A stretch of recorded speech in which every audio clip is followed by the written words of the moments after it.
households both alike in dignity, in fair Verona where lay our scene. From ancient grudge makes new mutiny, where civil blood makes civil hands unclean. From forth the fatal loins of these two foes, a pair of star-crossed lovers take their life, whose misadventures piteous overthrows, do with their deaths bury their parents' strife. The fearful passage of their death-marked love, and the continuance of their parents' rage, which but their children's end not could remove, is now the 2-hour traffic to our stage. The which if you with patient ears attend, what here shall miss, our toils shall strive to mend. He just at scars that never felt a wound. What soft, what light through yonder window breaks, it is the east, and Juliet is the sun. Arise, fair sun, and kill the envious moon, who is already sick and pale with grief that thou her made far more fair than she. Be not her maid, since she is envious. Her vestal livery is but sick and green, and none but fools do wear it. Cast it off, it is my lady, oh, it is my love.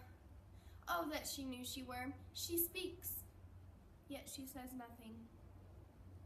What of that? Her eye discourages. I won't answer. I am too bold. 'Tis not me, she speaks.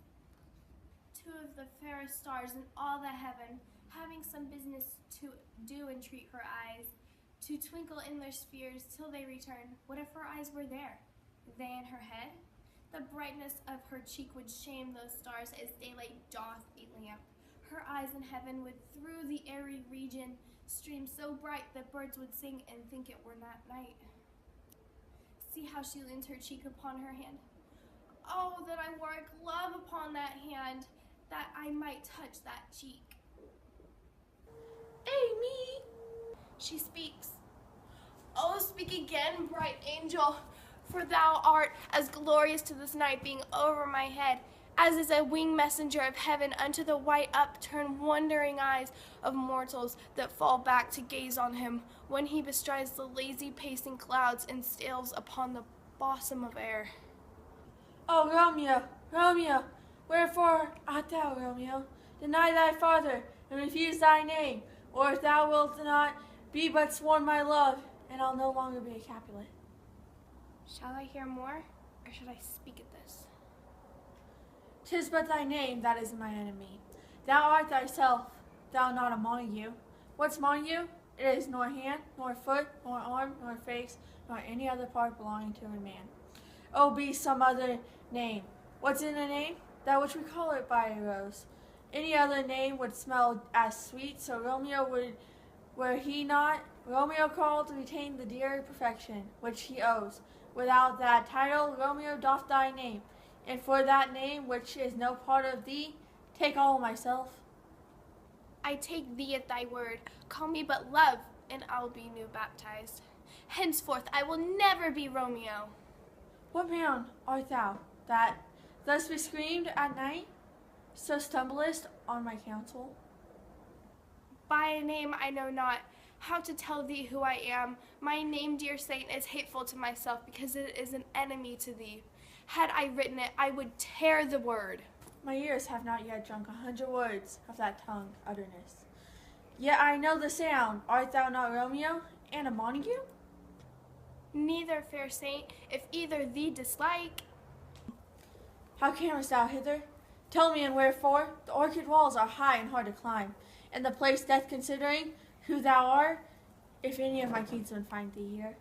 With love's light wings, I did perch these walls, for strong limits cannot hold love out. And what love can do that dares love attempt, therefore thy kinsmen are no let to me. If they do see thee, they will murder thee.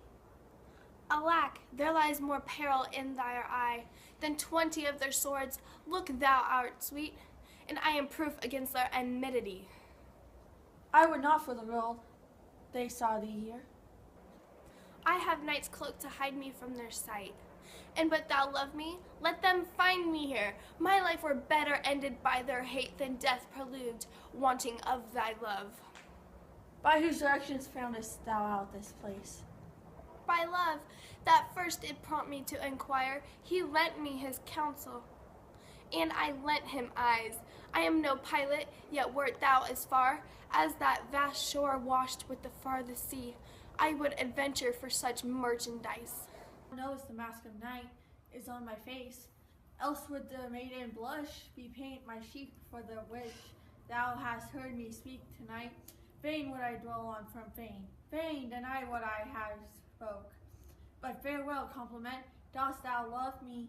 I know thou wilt say, ay, and I will take thy word. Yet if thou sweest, thou mayest prove fake. At love's perjures, they say love lasts. O gentle Romeo, if thou dost love, pronounce it faithfully. Because I am too quickly won, I'll frown and be perverse, and say thee nay, so thou wilt woo. But else note for the world and truth fair Montague. I am too fond, and therefore art thou mayest think my haver light. But trust me, gentlemen, I'll prove more true than those that have more cunning to be strange. I should have been more strange, I must confess, but thou overheardest. Ere I was at where my true love passion, therefore pardon me and not impute this yielding to light love, which the dark night hath so discovered. Lady, by yonder blessed moon, I swear that tips with silver all these fruit tree tops. But not by the moon, the inconsistent moon, that monthly changes in her circled orb, lest that thy love prove likewise variable. What shall I swear by? Or if thou wilt swear by the gracious self, which is the God of my idolatry, and I'll believe thee. If my heart's dear love. Although I joy in thee, I have no joy in this contract tonight. It is too rash, too unadvised, too sudden, too like the lightning, west doth cease to be ear. One can say it lightens, sweet good night, this bud of love, by summer's ripening breath may prove. Wilt thou leave me so unsatisfied? What fashion canst thou have tonight? The exchange of thy love's faithful vow for mine. Give thee mine before thou didst request it, and yet I would it were to give again. Wouldst thou withdraw it? For what purpose, love? But to be frank, and give it thee again, and yet I wish but for the thing I have. My bounty is as boundless as the sea. My love is as deep. The more I give to thee, the more I have. For both are infinity. I hear some noise within. Dear love, adieu. Madam. Among good nurse, sweet Montague, be true, stay but a little. I will come again. Oh, blessed night, I am afeard. Being in thy all this but a dream, too flattering sweet to be substantial. 3 words, dear Romeo, and good night indeed, if that bent of love honor be honorable. The purpose marriage send me word tomorrow by one that I'll push sure to come to thee, where and what time thou wilt perform the rite, and all my fortunes at thy foot I'll lay and follow thee, my lord, throughout the world. Madam. Come anon, but if thou meanst not word, I do beseech thee. Madam. By and by I come to seize thy sweet and leave me to my grief. Tomorrow I will send. So thrive my soul. 1,000 times good night. Sometimes the worst to want thy light.